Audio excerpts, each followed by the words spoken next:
Jadi salah satu berita duka cita buat Hamas adalah pasukan elitnya yang paling jago bertempur itu sudah kalah dalam bertempur di wilayah Rafah kemarin. Jadi ada kemenangan besar tentara Israel di Rafah bisa mengalahkan pasukan elitnya Hamas, ya. Lebih dari 100 orang itu tewas. Itu yang pertama. Yang kedua, baru kira-kira seminggu yang lalu kita melihat Hezbollah di utara, ini kita nggak bisa luput dari Hezbollah juga, itu pamer terowongan raksasa yang dia buat di Baalbek, ya, sebagai kayak semacam markas bawah tanah, ya, kemudian gudang senjata, kemudian gudang rudal. Jadi di situ ada rudal Saab dan rudal yang menurut orang-orang katanya rudal Iran yang dikatakan itu rudal hypersonic. Tapi saya sih nggak percaya Iran sudah menemukan rudal hypersonic. Nah, kemudian mengenai Yahya Sinwar, dia minta supaya dia selamat. Tapi Israel harus hati-hati. Kalau saya bilang sih jangan dikasih pengampunan, Pak Paul. Nanti begitu dia keluar, dia akan teriak bahwa Hamas telah menang ke seluruh dunia. Kemudian Israel nggak bisa bunuh dia, Israel nggak bisa tangkap dia karena apa? Karena sudah terikat perjanjian.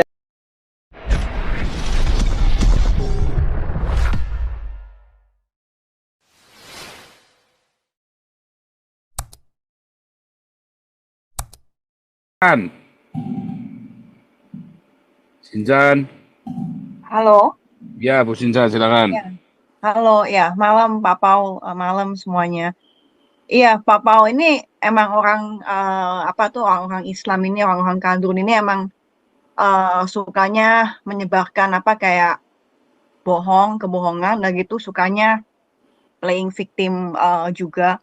Jadi waktu itu kemarin tuh saya ada baca sebenarnya juga term kayak Islamofobia tuh sebenarnya tuh nggak ada. Itu cuman kayak buat-buatannya mereka aja buat meredam kritik soal soal Islam gitu tuh. Jadi kan sekarang kan banyak kan di Eropa, Amerika orang-orang pada protes yang Palestina, terus kalau misalkan dikritik, oh Islamofobia apa gitu-gitu tuh sebenarnya tuh akal-akalannya mereka aja buat biar biar kalau orang yang call out mereka tuh dibilangnya, wah kamu fobia sama Islam gitu tuh. Tapi sebenarnya tuh kan fobia tuh kan ketakutan yang nggak rasional, yang nggak masuk akal gitu tuh. Tapi ya mereka sendiri aja kan, mereka kan sukanya eh, ngebacok orang, membunuh gitu-gitu kan. Jadi ya gimana gitu tuh. Ya sebenarnya sih term yang lebih tepat tuh katanya tuh hate against Islam gitu ya. Ini yang waktu itu saya baca gitu tuh. Dan term Islamofobia tuh kan udah ada dari yang abad ke-19. Tapi jadi lebih terkenal waktu itu yang si Salman Rushdie tuh bikin buku yang Satanic Verse. Jadi waktu itu kan Khomeini kan isu fatwa kan suruh ngebunuh gitu tuh, dan juga ngebunuh si Salman Rushdie sama publisher bukunya sama translator bukunya dikriminalize gitu. Jadi waktu tahun 2007 Salman Rushdie kan dapat title dari Ratu Inggris buat karya literatur dia, Iran langsung menuduh Britain tuh katanya Islamofobia. Jadi ya mereka ini emang sukanya playing victim gitu tuh, playing victim, terus juga sukanya buat meredam suara orang gitu tuh supaya nggak bisa dikritik soal tindakan-tindakan mereka gitu tuh. Jadi ya itu tadi yang Pak Paul bilang tuh benar banget kalau karena Israel tuh kuat langsung di seolah-olah mereka tuh yang salah gitu. Waktu itu kan saya juga ada nonton tuh satu video Pak Paul. Israel tuh rasio kombatan tuh civilian casualty-nya gitu ya, itu 1:1 tuh kayak rendah sekali, sampai bahkan militer lain tuh mau belajar juga gimana kok bisa rendah seperti itu. Dan Israel tuh kan nggak pernah kayak senang kalau ada orang yang terbunuh mati, walaupun tuh dari sisi Palestina pun juga mereka juga nggak suka. Dan waktu itu saya nonton video dari anaknya Naftali itu, dia tuh quote satu contoh gitu ya, waktu Perang Dunia Kedua kan Allied Forces tuh ada nyerang Dresden, terus 25.000 orang tuh mati. Tapi Nazi tuh coba inflate angka itu ke 500.000 buat mendapatkan simpati publik. Jadi kayak mau memanipulasi opini publik. Jadi kan sebenarnya mirip kan apa yang dilakuin sekarang gitu. Kayak angkanya diinflate, dibesar-besarin gitu tuh. Jadi ya waktu itu sih satu hal yang waktu itu si anaknya Naftali ngomong yang bagus tuh, strength doesn't equate to guilt gitu tuh. Karena Israel tuh kuat, karena tuh harus, karena banyak negara yang mau serang Israel itu kan dikepung sama musuh-musuh banyak gitu tuh. Ya Hamas tuh ya kalah bukan berarti mereka tuh viktimnya gitu tuh. Jadi ya emang publiknya udah dimanipulasi, katanya oh mereka tuh freedom fighters lah buat Palestina. Ya sebenarnya ya bukan gitu tuh. Mereka ya teroris gitu. Ya udah itu aja sih dari saya Pak Paul. Makasih. Iya. Siapa mau lanjut lagi? Intinya ini pokoknya Hamas ini ternyata pengecut ya. Intinya pengecut. Ya. Jadi gini Pak Paul, Hmm. jadi salah satu berita duka cita buat Hamas adalah pasukan elitnya yang paling jago bertempur itu sudah kalah dalam bertempur di wilayah Rafah kemarin. Jadi ada kemenangan besar tentara Israel di Rafah, bisa mengalahkan pasukan elitnya Hamas, ya. Lebih dari 100 orang itu tewas, dibunuh oleh tentara Israel gitu ya. Nah, ini yang membuat Yahya Sinwar ini berpikir sebentar lagi ya kira-kira siapa lagi kalau nggak dia yang diincar gitu. Dan ruang geraknya di terowongan-terowongan bawah tanah kan semakin lama semakin sempit karena semakin banyak terowongan ditemukan, ditutup, atau kalau nggak dihancurkan mungkin dihambat lah ya, ditutup dengan segala macam cara, dengan pakai sponge bomb atau misalnya pakai air laut gitu. Jadi dia sudah merasa bahwa jalan keluar dia kemana-mana itu sulit gitu.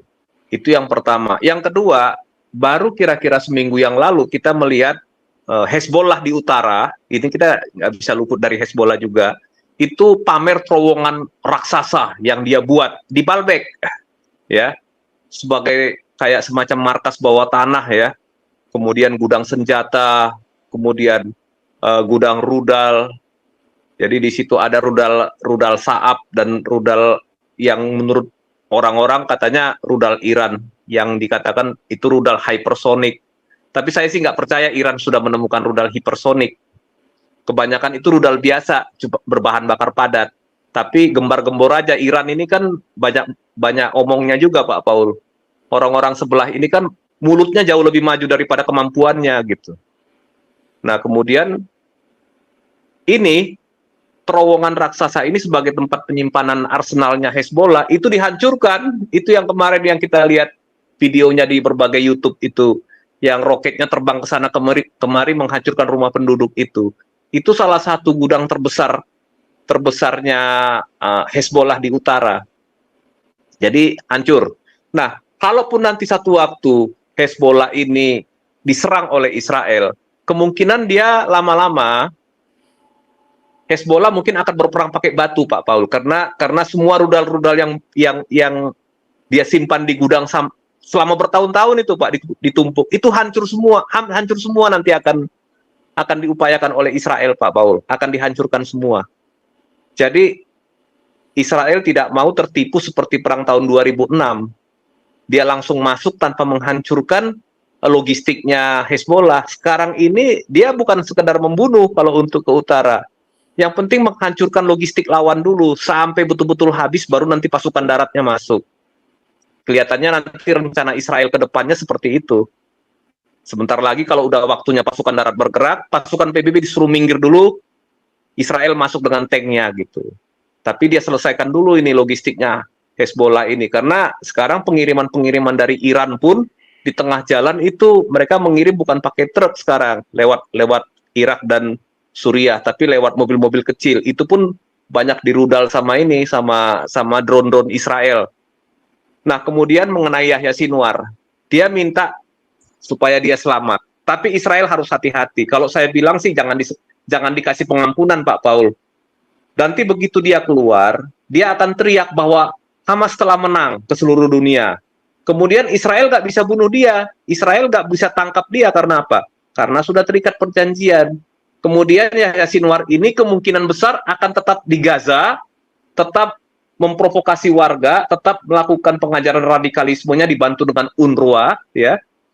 Kemudian atau kemungkinan kedua dia berangkat ke Qatar, tetapi mungkin Qatar untuk ke depan dia mungkin lebih berhati-hati. Dia malu juga kan selama ini.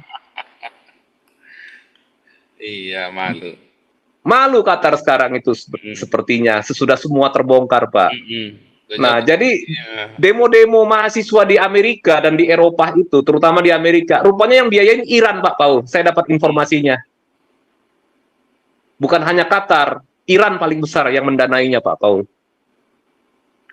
Jadi supaya kawan-kawan semua di sini tahulah situasi politik kita nggak ditipu-tipu sama orang-orang ini gitu ya. Orang-orang Kristen tetap harus punya pemahaman yang benar, yang tepat gitu. Jangan mau digiring-giring untuk mengutuki Israel. Nah itu.